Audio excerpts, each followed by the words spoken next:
Mkutano huu mfupi, ndugu zangu waandishi wa habari, karibuni makao makuu ya club, na niende moja kwa moja kwenye ajenda za msingi ambazo zimefanya tukutane asubuhi ya leo hapa makao makuu. Nafahamu kila mmoja wetu kwenye jamii yetu ya football anajua sasa hivi ligi yetu imesimama na tunakwenda kushuhudia michuano ya AFCON ikianza kule Morocco. Kwa kuwa timu yetu ya taifa ya Tanzania imequalify kwenda AFCON na ligi yetu imesimama, hivyo wanayanga, wanachama na mashabiki wetu wako na shauku ya kutaka kujua hali inavyoendelea kwenye timu yao kipindi hiki cha mwezi wa 12. Wana hamu ya kujua wachezaji ambao ni majeruhi wanaendeleaje. Mechi ya mwisho pale Dodoma dhidi ya Coast, kuna baadhi ya wachezaji hawakuonekana, si tu kwenye pitch, hata majukwaani hawakuonekana. Mashabiki wa Young Africans wana hamu ya kupata taarifa yao, wako wapi hawa wachezaji, nini kinaendelea. Kwa hiyo specific, eneo la kwanza tajikita kwenye kutoa taarifa ya klabu yetu, tukianza na senior team kwenye kipindi hiki cha mwezi wa 12 ambacho ni mapumziko kupisha michuano ya AFCON. Baada ya mchezo dhidi ya Coastal Union, na hapa kabla sijadumbukia kwenye ratiba, nitoe pongezi zangu za dhati sana kwa mashabiki na wanachama wa klabu yetu Young Africans walioingia uwanja wa Jamhuri siku ya mchezo dhidi ya Coast na kuisupport timu yao. Ile vibe ambayo tuliipata pale siku ile ni vibe ya kipekee sana. Funga goli dakika za mwishoni hivi, lakini hamasa ambayo mashabiki walikuwa wanaitoa, walikuwa wanaonyesha wachezaji kwamba tunaamini hata ingebakia dakika moja, tunaamini tuna nafasi ya kupata goli na tukawa kwenye nafasi ya kuondoka na point 3. Kwa hiyo niwapongeze sana mashabiki na wanachama wa klabu yetu Young Africans, aidha ambao walikuwa Dodoma, waliosafiri kutoka mikoa mbalimbali. Wamefanya kazi kubwa na Mwenyezi Mungu ametulipa zawadi ya ushindi wa point 3. Tunakwenda kwenye mapumziko tukiwa nafasi ya pili kwenye msimamo wa ligi. Ni jambo la kumshukuru Mwenyezi Mungu na nimeona nianze na kutoa hii pongezi. Baada ya mchezo ule, technical bench ilitangaza mapumziko kutoka siku ile ya tarehe 7 mpaka siku ya tarehe 15 ya mwezi wa 12. Kutoka tarehe 7 ambako mechi ilimalizika, kwa hiyo tarehe 8 mpaka tarehe 15, wachezaji wote ambao hawajaitwa kwenye timu zao za taifa, wachezaji wote ambao hawapo kwenye michuano ya AFCON, wachezaji wa Young African Sports Club wamepewa mapumziko kutoka siku ya tarehe 8 baada tu mchezo kuisha tarehe 7 mpaka tarehe 15. Tarehe 15 ikifika, wanatakiwa waripoti mazoezini. Na wakiripoti mazoezini, programu iko vipi? Kiripoti tarehe 15, watafanya mazoezi mpaka tarehe 20. Wakifanya mpaka tarehe 20, patakuwa pana break nyingine kutoka tarehe 21 mpaka tarehe 28. Break hii ya kwanza ni break kwa sababu tumetoka kwenye mchaka wa mechi ambazo zimefuatana. Kwa hiyo tumewapa wachezaji wiki moja hapa ya kupumzika. Tarehe 15 wataripoti kambini kwa ajili ya kuendelea na mazoezi. Ikifika tarehe 20 itakuwa ni siku ya mwisho ya kufanya mazoezi, alafu tarehe 21 tutawaruhusu mpaka tarehe 28. Hapo mnafahamu patakuwa pana sikukuu za Christmas zimeingia hapo. Kwa hiyo tunatoa nafasi kwa wachezaji wetu waende kuwa karibu na familia zao, washerehekee pamoja sikukuu za Christmas. Tarehe 29 wachezaji hawa watakiwa waripoti tena kambini. Kwa muda wa kula bata tarehe 21 mpaka tarehe 28. Tarehe 29 wanatakiwa waripoti tena kambini. Wakiripoti kambini tarehe 29, ndio wanaendelea moja kwa moja mpaka mwezi wa kwanza. Hatujui mwezi wa kwanza ratiba ya bodi ya ligi nini kitatokea, lakini tunajua na tuna uhakika mwezi wa kwanza Young Africans tutakuwa na mechi ya away ya CAF Champions League dhidi ya Ahli, na mechi itafanyika tarehe 23. Kwa hiyo tunaweza kutokea program hapa pakawa na michezo ya ligi. Hatujajua bado, tunasubiri mwongozo kutoka bodi ya ligi, lakini wakiripoti tarehe 29, maana yake maandalizi sasa ya mechi zote zinazofuatia yataanzia hapa. Hiyo ni programu yetu ya senior team. Timu yetu ya wanawake, ligi ya wanawake inaendelea. Ligi ya wanawake inaendelea na tarehe 12, maana yake ni kesho kutwa tu, siku ya Ijumaa inshallah, watakuwa na mchezo dhidi ya timu inaitwa Tausi, na mechi hii itafanyika pale KMC Complex. Muda tutakuja kuwajuza baada ya kupata mwongozo mzuri kutoka TFF, lakini siku ya Ijumaa inshallah timu yetu ya wanawake Yanga Princess itakuwa na mchezo wa ligi kuu ya wanawake dhidi ya Tausi. Wakati ligi ya wanawake ikiendelea, ligi ya vijana chini ya miaka 20 pia na yenyewe inaendelea, na tarehe 17 watakuwa na mchezo. Kwa hiyo ukiangalia vizuri, mwezi wa 12 senior team watakuwa na vipindi viwili vya mapumziko, lakini wana kipindi hapo cha kufanya mazoezi. Lakini timu yetu ya wanawake yenyewe haina off kwa sababu ligi yao inaendelea, na timu yetu ya vijana chini ya miaka 20 ligi yao pia inaendelea, kwa na wao hawana off. Break pekee waliopewa ni senior team. Kwa hiyo ndiyo program nzima ya timu zetu tatu katika kipindi cha mwezi wa 12. Tuna wachezaji ambao walipata majeraha na kuna wachezaji ambao hawakuonekana kwenye mechi dhidi ya Coastal Union. Kutoka kwenye idara yetu ya madaktari, nianze na kutoa ripoti ya wachezaji ambao wako kwenye matibabu sasa hivi. Mchezaji wa kwanza ni Yao Kwasi Atola, ambaye yeye sasa hivi, habari njema kwa mashabiki na wapenzi wa klabu yetu Young Africans, ameshamaliza period yake ya kuwa chini ya medical, kwa maana ya idara ya madaktari. Sasa hivi ameingia kwenye idara ya fitness chini ya kocha wetu wa fitness China. Kwa hiyo hii ni habari nzuri. Mchezaji anapotoka kwenye operation kubwa kama Yao, anakuwa na kipindi cha rehab, alafu anakuwa na kipindi hiko ambacho kinahusisha pia madaktari kumwangalia. Alafu baada ya hapo sasa, kitendo cha kuruhusiwa kutoka kwenye medical kwenda kwenye fitness ni hatua moja kubwa sana ya mchezaji kurudi kwenye pitch. Kwa hiyo habari njema kwa Kwasi Atola Yao, ameshaondoka kwenye idara yetu ya medical, amekwenda sasa kwenye fitness. Chances za kurudi kwa mujibu wa madaktari ni Januari mwishoni au Februari mwanzoni. Januari mwishoni au Februari mwanzoni. Idara yetu ya madaktari wanaamini Kwasi Atola Yao atakuwa ameshamaliza medical, ameshamaliza fitness, na mwalimu anaweza kumjoin sasa kwenye program za timu, mazoezi ya pamoja. Mchezaji mwingine ni Clement Mzize. Ameshafanyiwa operation yake, taarifa tumeshaitoa. Watu wanataka kujua muendelezo wake sasa hivi ukoje.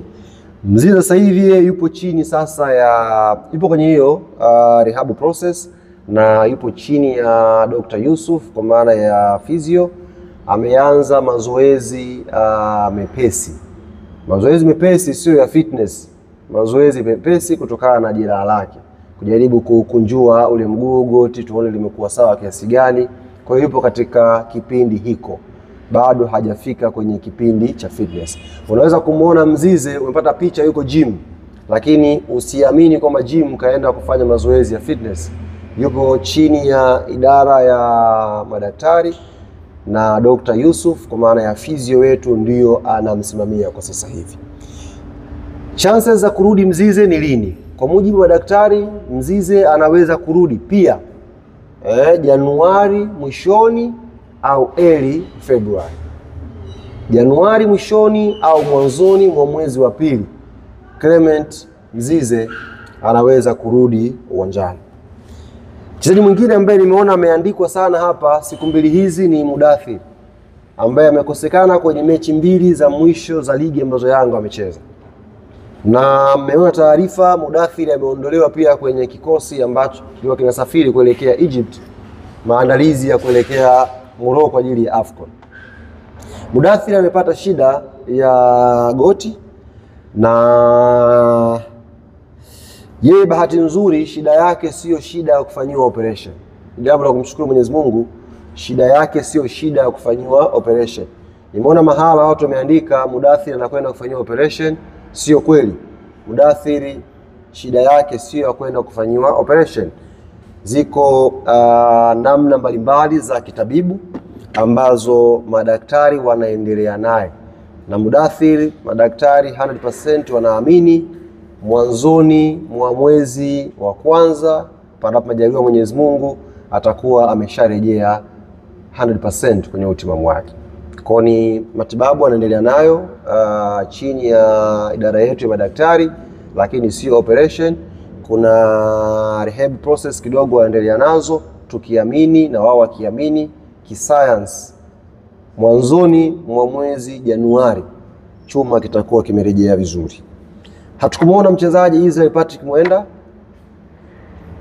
kwenye mchezo dhidi ya Coastal Union. Ni regular starter, anapokosekana kwenye timu lazima kuwe kuna maswali. Mwenda yeye alipata shida ya maradhi kawaida, alipata malaria, lakini hivi tunavyozungumza anaendelea vizuri alhamdulillah. Mchezaji mwingine ambaye alipata shida hiyo ni Edmund John, naye alipata tu homa kawaida pamoja na Azizi Andamwile. Hawa tatu walipata maradhi ya kawaida, na hivi tunavyozungumza na nyie hali zao zimeimarika vizuri, na tunaamini siku ya tarehe 15 inshallah watarejea kuanza mazoezi ya pamoja na wenzao kambini kwetu. Hiyo ni taarifa ya majeruhi ambao tuko nao sasa hivi kutoka wa idara ya madaktari, na tunaamini wanachama na mashabiki wa klabu yetu watakuwa wametosheka na wameshiba hii taarifa ya madaktari juu ya wachezaji ambao hawajaonekana kwa muda kidogo. Players wengine ambao hamjawaona, kwa mfano Dennis Nkane, Farid Musa Malik, hawa hawajaonekana kiwanjani kwa sababu za kiufundi, sio kwa sababu za majeraha, ni sababu za kiufundi. Shuaboy pia alikuwa hajaonekana muda mrefu, lakini juzi mlimuona Dodoma. Kwa hiyo kuna tactical reason ambazo mwalimu anaamua mechi hii niende na fulani, mechi hii niende na fulani. Kwa hiyo hawa wengine ambao sijawataja hapa na hamjawaona, hawa hawajaonekana kwenye michezo yetu kwa sababu za kiufundi, lakini sio majeraha. La mwisho kwa upande wangu ni mambo makubwa mawili. La kwanza ni programu yetu ya Yanga Soccer School inaendelea. Nitumie fursa hii kuwaomba na kuwakumbusha wazazi na walezi kuwaleta watoto wao kipindi hiki cha likizo hapa kuja kujiunga na Yanga Soccer School. Training zinaendelea, tunawakaribisha wazazi mje hata muone, kabla hata hujalipa hela yako, njoo pale viwanja vya Muhimbili vile. Njoo pale angalau ushuhudie programu nzima ya watoto ilivyo na inavyofanyika. Jumatatu, Jumatano, Alhamis na Jumamosi. Jumatatu, Jumatano, Alhamis na Jumamosi. Jumatatu, Jumatano, Alhamis ni saa 10 mpaka saa 12 jioni. Jumamosi ni saa 3 mpaka saa 5 asubuhi. Kipindi hiki cha likizo mtengeneze mwanao aishi ndoto zake za kupenda mpira. Mtoe karibu na remote hapo nyumbani. Mtoe mwanao karibu hapo na magemu hapo. Mtoe karibu mwanao na vikundi ambavyo vitampotezea maadili yake. Mlete Yanga Soccer School. Na ninakuhakikishia wazazi ambao wameshajiunga sasa hivi wamekuwa mabalozi wazuri wa kuwaambia wazazi wengine namna ambavyo watoto wao wanaenjoy program za Yanga Soccer School. Kwa hiyo nichukue fursa hii kuwaomba wazazi na walezi, programu hii inaendelea. Njooni makao makuu, vijana hawa waweze kupata nafasi ya kujifunza mpira. Lingine ni kuhusu taarifa kutoka idara yetu ya wanachama. Sisi Yanga wala kukaa mwezi mzima hivi, mwezi mzima hatuna jambo, hatuwezi. Kwanza miili itauma. Yaani mwezi mzima tukae tu, yani matawi yetu, wanachama wetu wamekaa tu, hapana. Miili itauma. Kwa hiyo taarifa kutoka idara ya wanachama chini ya kaka yangu Ibrahim Samuel, mwezi huu wa 12 idara ya wanachama ikishirikiana na idara ya habari tutakuwa tunatembelea matawi yetu ya hapa Dar es Salaam na mikoa jirani. Lakini tunapowatembelea tutakuwa tunatengeneza mechi za kuchezwa tawi na tawi. Mshindi tutakuja na zawadi sisi. Kwa hiyo kwenye level ya matawi huko tutakutana hapa chini ya mratibu wetu Shabani Mgonjwa wa hapa Dar es Salaam na Pwani kuandaa hizi. Kwa hiyo andaeni timu. Na siku tutatangaza hapa tawi la Tandale mnaumana na tawi labda la Mzinga Kongoe. Tutawaambia tunakwenda kucheza wapi, tunakutana. Lengo ni kutengeneza ukaribu zaidi, kuhamasishana wanachama kujiunga na kuwa pamoja kwenye shughuli zetu. Kwa hiyo matawi tujiandae. Tutakuwa tunatoa programu hizi na tutakuwa tunawatembelea kwa ajili ya hizi mechi za hapa na pale. Lengo ni kujenga ukaribu kama nilivyosema, na tujadiliane kuhusu maandalizi ya Al Ahly. Hiki kipengele muhimu sana ndugu zangu ni wana Yanga. Kipengele muhimu sana, na hii tunaofanya kutembelea matawi, hii tunacheza mechi, it's not for fun. Moja ya agenda ambayo tunakuja nayo ni kuweka sasa mipango yetu vizuri kuelekea mechi ya Ahly. Hiyo mechi ni mechi dume, na mechi mbili home and away, tunaanza kwao wanakuja kwetu. Kwa experience ya Champions League, hizi mechi za 3 na 4 zinaweza kukupa picha kama unakwenda au unabaki. Experience ambayo niko nayo kwenye Champions League. Kwa hiyo ikitokea tumetangaza kwamba tutakuwa tupo labda Kongoe, tuko Sinza, tuko Mbande, tuko sijui Mbezi, mjue tunakuja kukutana, tutazungumza, tutacheza mechi zetu hizo. Lakini msingi wa hayo ni kuanza maandalizi mazito kuelekea mechi mbili za Al Ahly. Sisi Yanga hatuja qualify bado.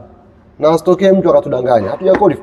Bado hatuja qualify. Pointi 4 bado kabisa hatuja qualify.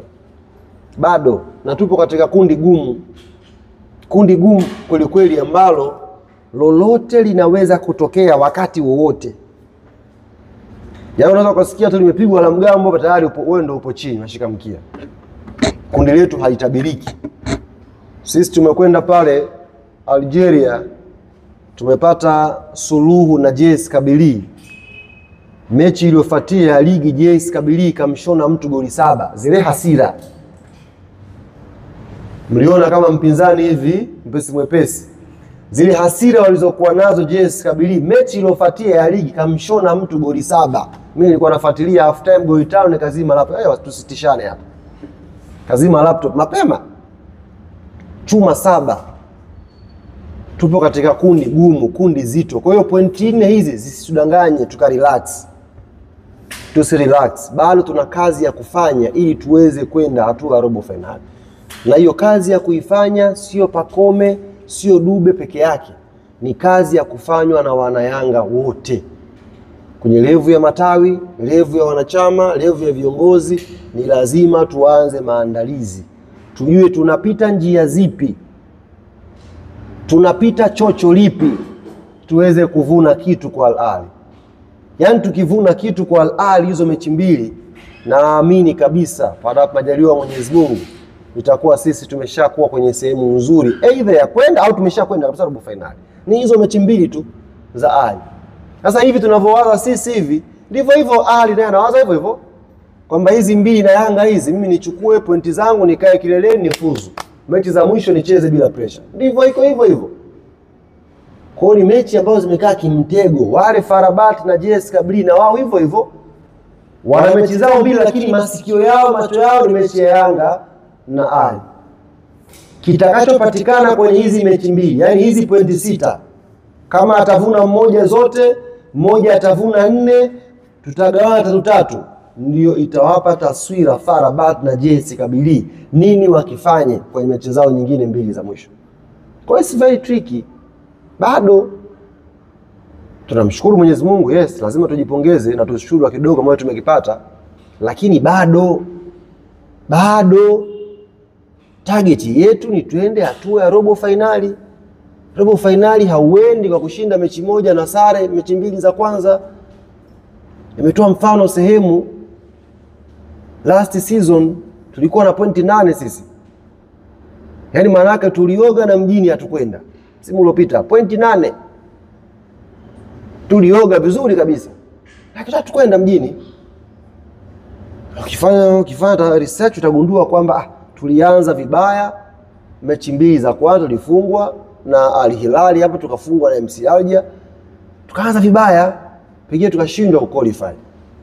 Kila mtu ana nadhari yake. Mwingine anasema tungempiga Al Hilal hapa nyumbani tusingekuwa na ulazima wa kusubiri mechi ya mwisho dhidi ya MC Alger. Mwingine anasema ile mechi ya mwisho ile ya nyumbani tungeweza kufuzu. Lakini ndo hesabu za ninge hizo.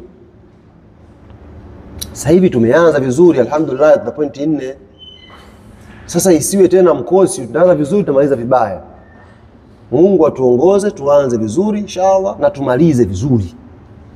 Tumeshaanza vizuri tukamalize vizuri Champions League. Kwa hiyo hii mikutano ambayo tutaifanya na viongozi wetu wa matawi, tutakapokuja kwenye ground kucheza mechi zetu hizo, kuchangamshana, tunakuja kuonyeshana chocho, njia za kupita kuelekea mechi ya Al Ahly, hizo mechi mbili. Kwa hiyo kwa upande wangu haya ndio ambayo nimewaandalia ndugu zangu waandishi wa habari. Sasa nikaribishe maswali kama yapo, tuweze kujadiliana. Ambayo yatakuwa ya nafasi yangu ya kuyajibu nitayajibu, ambayo yatakuwa yako nje ya nafasi yangu nitawaomba subra yenu natafuta majibu yake. Karibuni. Karibu. Ndugu yangu, wewe umekuja na content yako, unataka tu kuibalance hapa, pengine hata headline unayo. Uko unataka tu source ya Yanga ije ibalance, basi jambo liende. Kama umenisikia vizuri, ratiba yangu nilitoa hapa ni ya mwezi Disemba, si kama mmenukuu vizuri. Nilitoa program ya team kipindi hiki cha Disemba. Januari sijagusa chochote.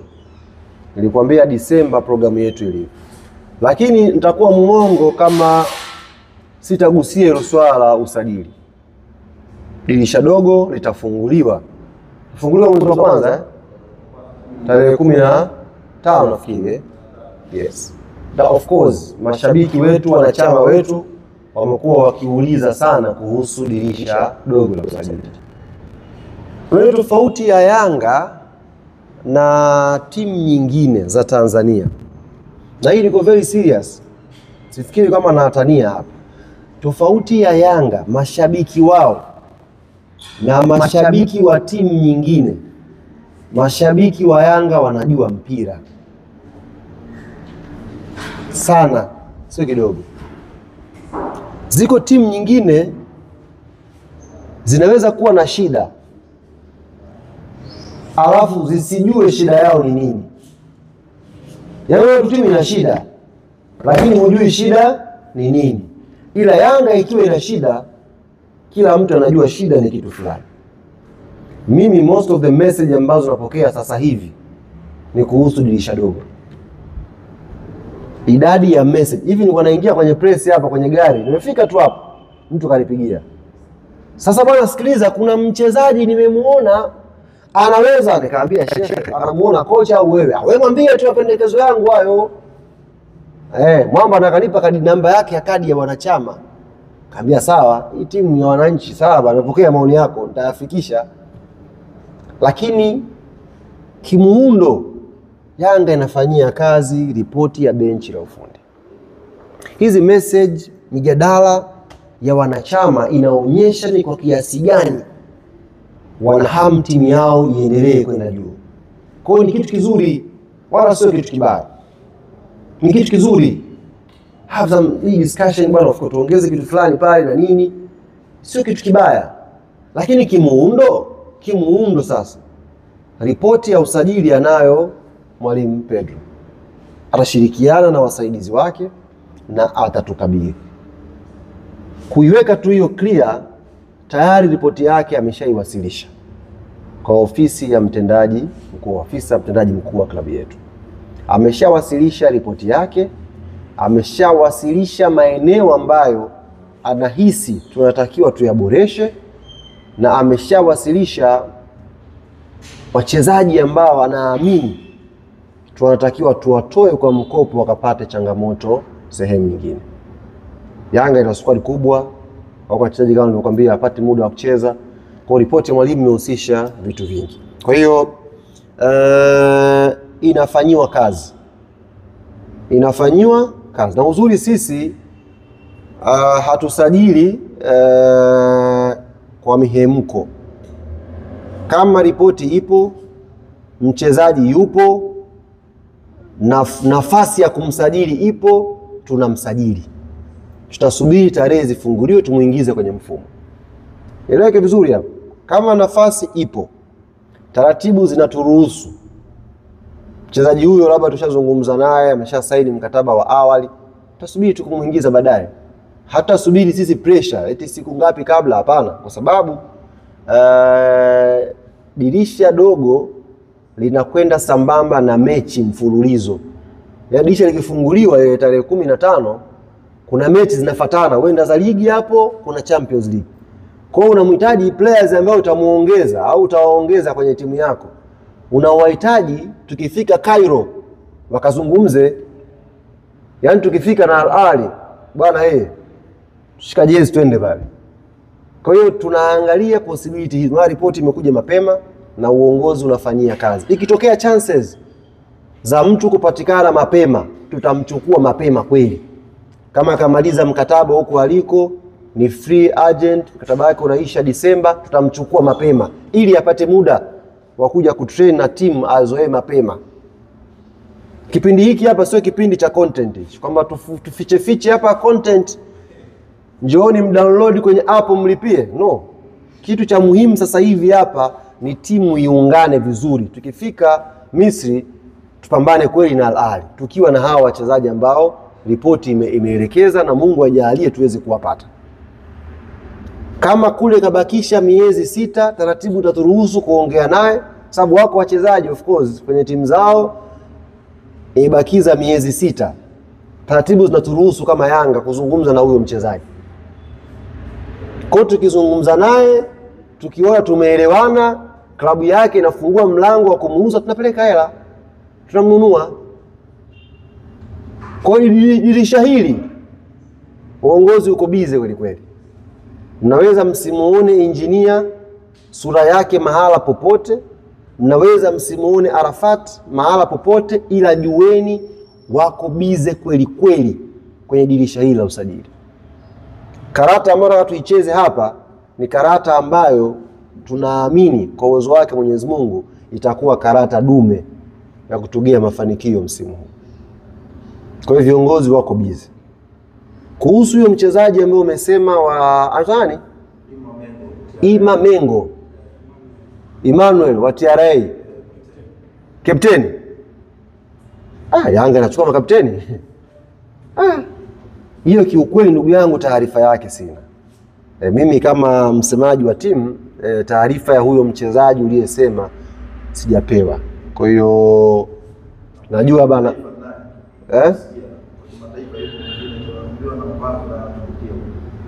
Emmanuel kwanza taarifa yake sina. Huyo uliyemsema wa TRA taarifa yake kwenye idara yangu haipo. Kwa hiyo kama haisijaletewa maana yake labda kama CEO anafuatilia sijui, lakini mimi nazungumza kile ambacho kipo kwenye meza yangu, nimeshapewa na CEO hichi kakizungumza. Kwa hiyo mchezaji sina taarifa naye. Umemuuliza mchezaji gani mwingine? Eli Mpanzu Kibisawala. Huyu ni mchezaji wa watu shehe, na taarifa yake pia sina. Sina taarifa na huyo mchezaji uliyesema Eli Kibisawala Mpanzu, sina taarifa naye. Ni mchezaji wa timu nyingine, sijui mkataba wake huko vipi huko. Kwa hiyo si busara kumzungumzia, lakini ni mchezaji mzuri.